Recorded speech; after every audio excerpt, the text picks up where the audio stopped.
Trump vient de faire quelque chose que personne n'aurait parié. Il a tourné le dos à l'une de ses plus fidèles alliées pour tendre la main à un adversaire politique déclaré le même jour à Washington et à New York. Deux scènes jouent en parallèle. Rupture violente d'un côté, bureau ovale souriant de l'autre, et au centre, un seul nom, Donald Trump.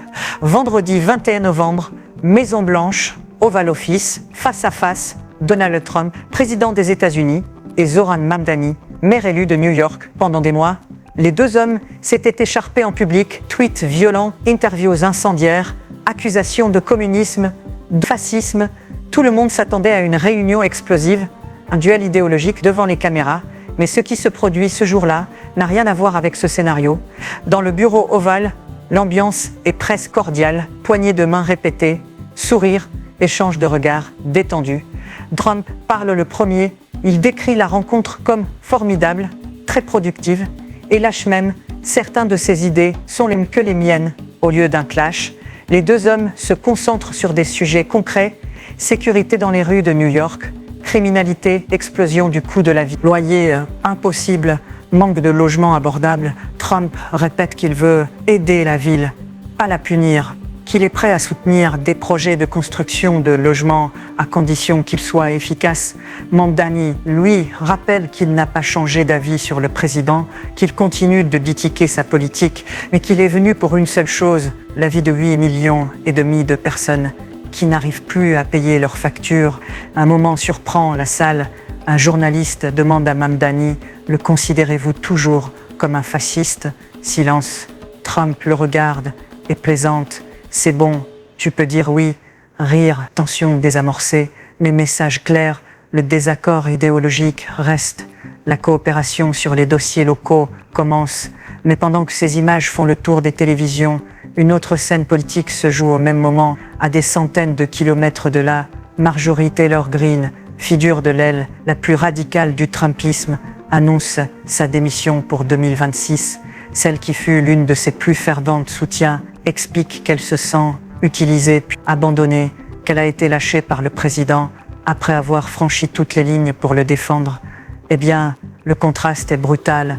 Une alliée historique qui se sent trahie, un adversaire affiché qui reçoit des complices le même jour par le même homme. À droite, certains conservateurs crient à la trahison. Ils accusent Trump d'être plus doux avec un maire socialiste qu'avec sa propre base. À gauche, la méfiance domine. Beaucoup voient dans cette poignée de main un coup de communication, une façon de se repositionner comme l'homme pragmatique qui parle loyer et salaire sur les réseaux. Les vidéos de la réunion Trump-Mamdani deviennent virales, décortiquées frame par frame, comparées aux extraits de Color de Marjorie Taylor Greene qui accuse désormais le président de l'avoir sacrifié. Alors, qu'est-ce que tout cela révèle?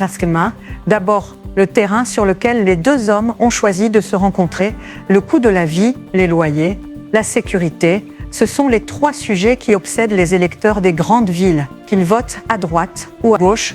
Pour Trump, s'afficher aux côtés d'un maire élu de New York, même socialiste, c'est envoyer un signal: je peux travailler avec vos élus, je ne suis pas seulement le président de l'Amérique rurale. Mamdani, accepter la photo dans le bureau ovale, c'est prendre un risque politique. On l'accusera d'avoir normalisé Trump, d'avoir donné une victoire médiatique au président, mais il mise sur autre chose, montrer qu'il peut arracher des ressources pour le logement, pour la ville, pour ces 8,5 millions de New-Yorkais qu'il ne cesse d'évoquer. En toile de fond, il y a aussi les grandes fractures idéologiques, les guerres culturelles, les dossiers internationaux. Si demain, une crise majeure éclate sur l'immigration, sur la police ou au Moyen-Orient, cette collaboration tiendra-t-elle encore? Ou verra-t-on un retour immédiat aux insultes, aux menaces de couper les budgets fédéraux et aux meetings où chacun sert de punching ball politique à l'autre? Ce vendredi 21 novembre a peut-être marqué un basculement discret.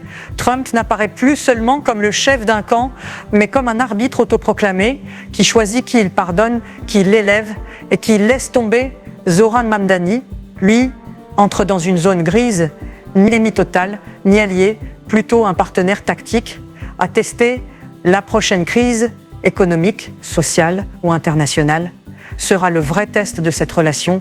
Et si ce rapprochement n'était qu'un premier épisode d'une stratégie plus large où Trump se présente comme le seul capable de parler à tous les camps, tout en les divisant, Parce qu'en 2025, la politique américaine ne se joue plus seulement dans les votes, elle se joue aussi dans ces images de quelques secondes, poignées de main, sourires et rupture publique.